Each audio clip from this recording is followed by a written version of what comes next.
Meu amigo e minha amiga concurseira, vamos finalizando hoje então o nosso estudo dos direitos sociais na Constituição Federal. Deixa aí seu joinha no vídeo, inscreva-se também, é muito importante você se inscrever para que o nosso canal continue crescendo cada vez mais e atingindo cada vez mais pessoas. E também deixe o seu comentário também, porque tudo isso ajuda a impulsionar o nosso canal. Muito obrigado, siga aí para a aula e uma boa aula.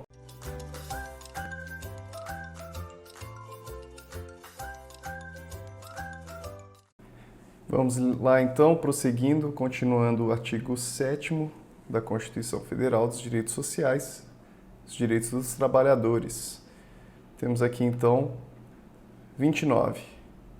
Ação quanto aos créditos resultantes da relação de trabalho com prazo prescricional de 5 anos para os trabalhadores urbanos e rurais, até o limite de 2 anos após a extinção do contrato de trabalho.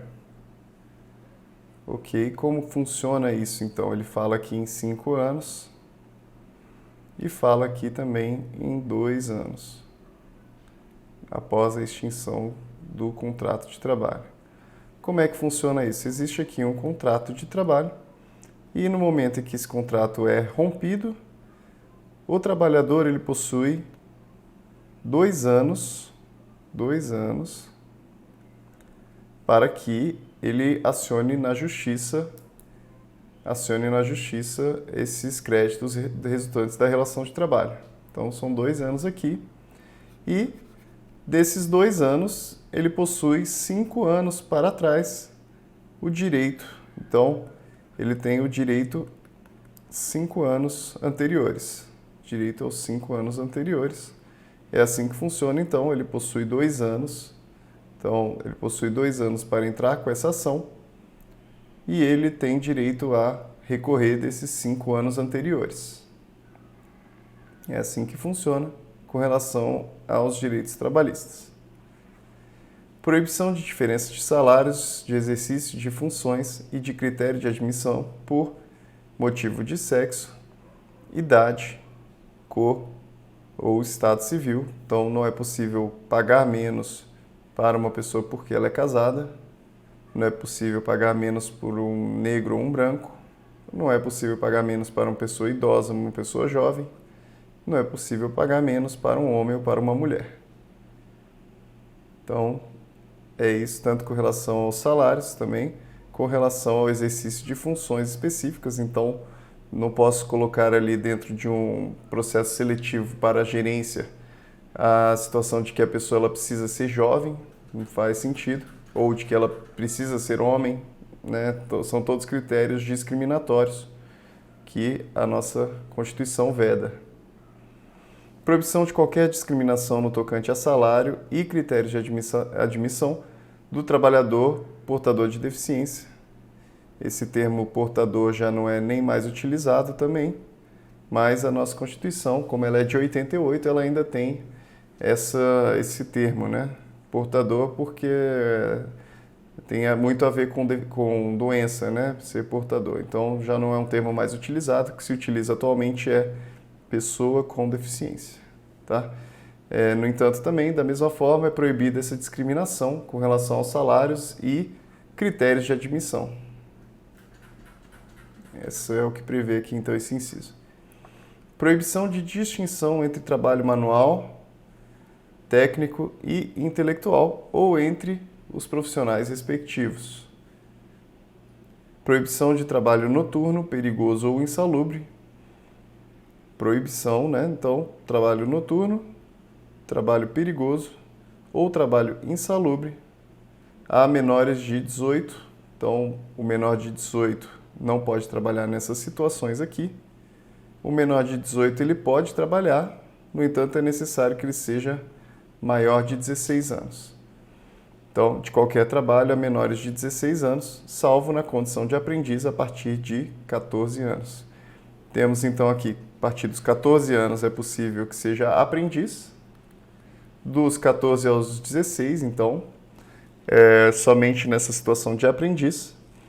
Dos 16 anos em seguinte, pode trabalhar, no entanto, não pode trabalho noturno, perigoso e insalubre, não pode. E a partir dos 18 anos, aí pode ser, pode trabalhar aí em qualquer situação.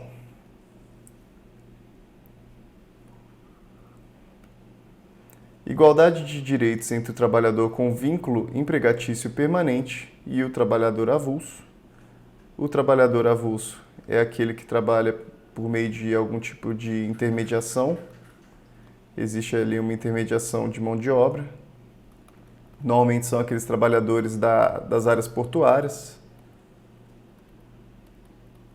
E o vínculo normal, empregatício permanente. Então, existe aqui uma igualdade total.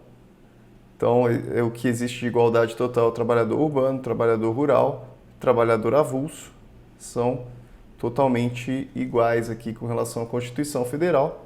O que temos aqui com relação ao parágrafo único, que é até, de certa forma, uma novidade jurídica, que é também quase que uma igualdade com relação ao trabalhador doméstico.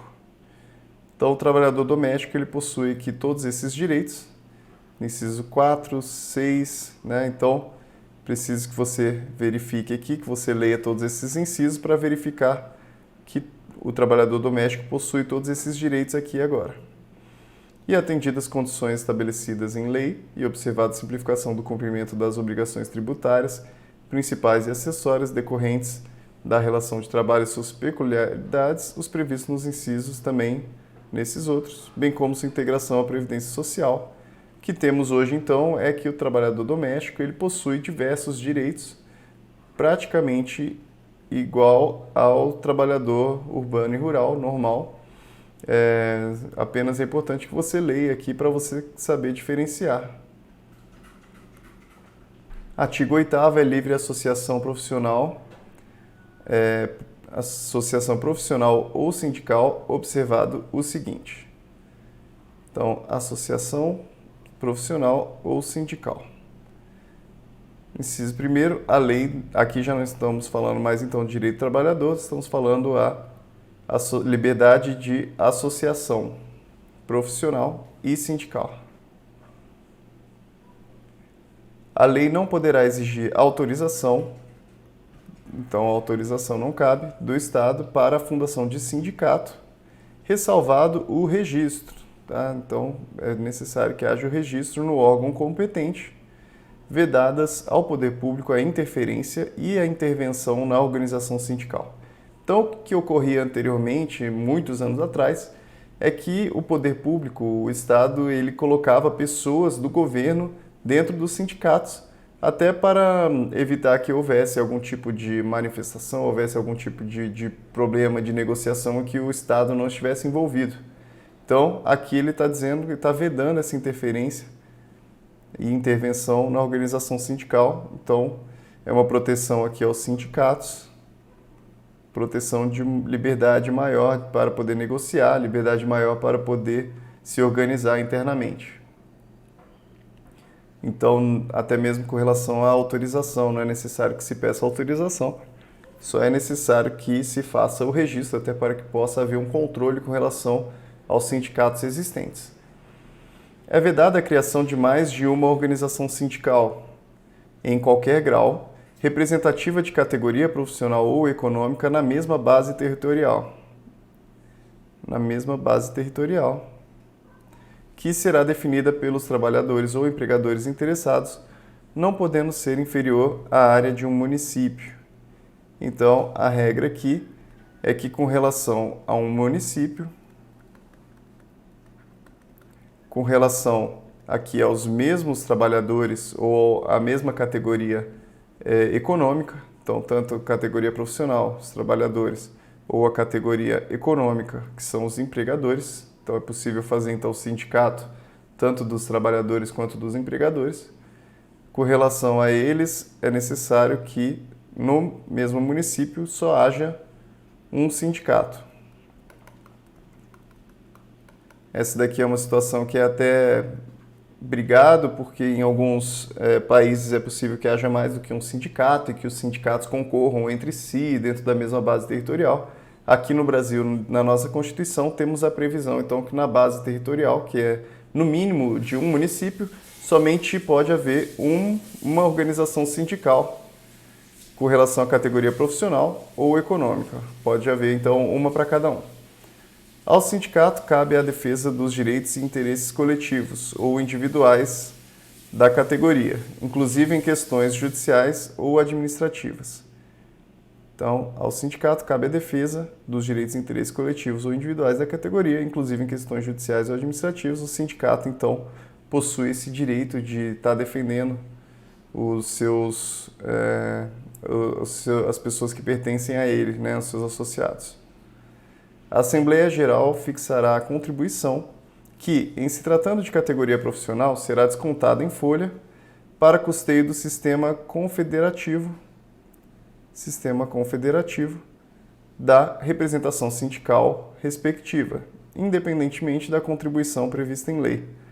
Temos aqui, então, uma contribuição confederativa. Então, ela visa assegurar que o sindicato ele consiga se organizar de uma forma nacional, de uma forma mais forte, e a Assembleia Geral é que vai fixar, conforme diz aqui. Então, a Assembleia Geral ela fixa, em se tratando de categoria profissional, tá? Vai ser descontada em folha. Então, para a categoria profissional, pode haver esse desconto em folha para custear esse sistema confederativo da representação sindical respectiva, independentemente, aqui independentemente ele fala porque existe ainda contribuição sindical, que não é exatamente essa, tá? Mas, no entanto, essa contribuição confederativa ela é facultativa. Ninguém será obrigado a filiar-se ou manter-se filiado a sindicato. Então, liberdade de associação. Liberdade de associação. Então, a pessoa não é obrigada a se filiar, muito menos manter-se filiada. É obrigatória a participação dos sindicatos nas negociações coletivas de trabalho. Quando houver, então, negociação coletiva de trabalho, como vimos nas outras aulas, que é possível, então, um reajuste, uma redução de salário por meio de negociação. Existe também tratando de jornada de trabalho com relação à negociação coletiva. Então, é necessário para essas negociações que o sindicato esteja participando. Até porque como o trabalhador é considerado um vulnerável, como o trabalhador é considerado estando em uma situação em que ele é dependente daquele trabalho, ele acaba sendo muito vulnerável, então é necessário uma parte mais forte, um sindicato ali para representá-lo. O aposentado filiado tem direito a votar e ser votado nas organizações sindicais. Então, mesmo o aposentado, se ele for filiado, ele pode votar e ser votado nas organizações sindicais. É vedada a dispensa do empregado sindicalizado a partir do registro da candidatura a cargo de direção ou representação sindical e, se eleito, ainda que suplente, até um ano após o final do mandato. Salvo se cometer falta grave. Aqui temos um caso de estabilidade. Então, vedada a dispensa do empregado sindicalizado a partir do registro da candidatura a cargo de direção ou representação sindical. Temos, então, para o candidato a cargo de direção sindical, temos aqui que ele não pode ser dispensado, tem aqui então vedada a dispensa. A partir de que momento? A partir do registro da candidatura. Então, desde o registro da candidatura dele, ele não pode ser dispensado. E se ele for eleito, ele tem até um ano após o fim do mandato. Após mandato, ele vai ter aqui uma estabilidade. Então, isso aqui é justamente para defender esse trabalhador que quer representar os seus pares em um sindicato. Como muitas vezes eles precisam ter conflitos com a empresa, é necessário então essa proteção para esse trabalhador, justamente porque muitas empresas não gostam de trabalhadores que estão sindicalizados, trabalhadores que estão correndo atrás dos direitos, porque isso muitas vezes impacta ali o bolso da empresa. Então, existe essa proteção de até 1 ano após o mandato, a não ser que ele cometa falta grave. Se ele cometer falta grave, é possível sim, então, a sua demissão.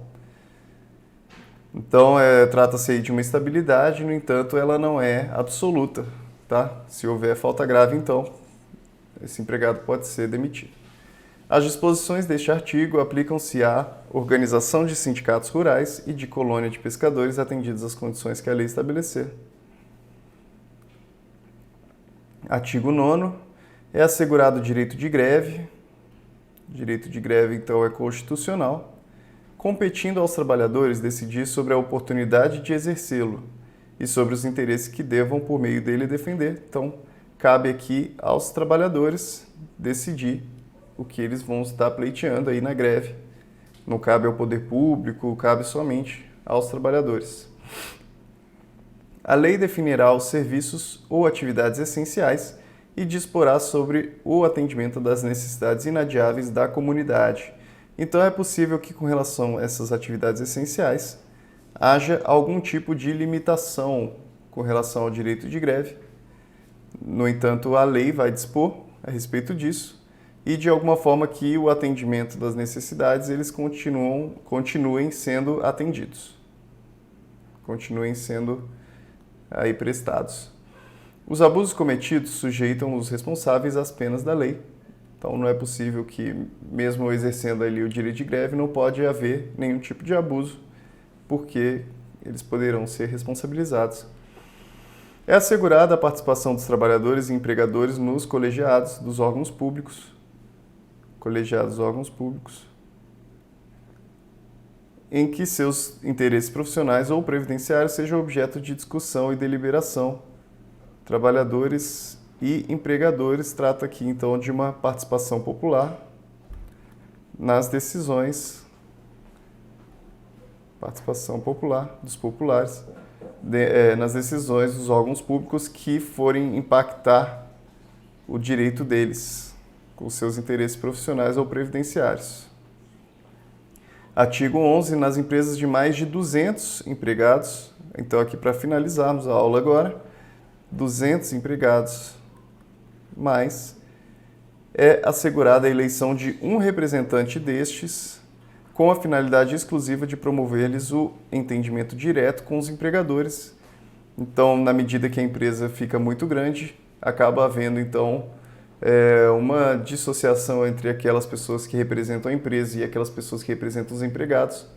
Então, em razão disso, quando temos mais de 200 empregadores, é necessária a eleição de um representante com a finalidade de promover, então, esse entendimento direto entre empregados e empregadores. Tá bom? Muito obrigado por acompanhar até agora a nossa aula. Inscreva-se aí no nosso canal, se ainda não for inscrito, deixe o seu joinha e não deixe também de comentar a respeito da aula, dizer se você gostou da aula, se você não gostou, dar algum tipo de sugestão ou crítica ou elogio, tá? E até a próxima aula, então.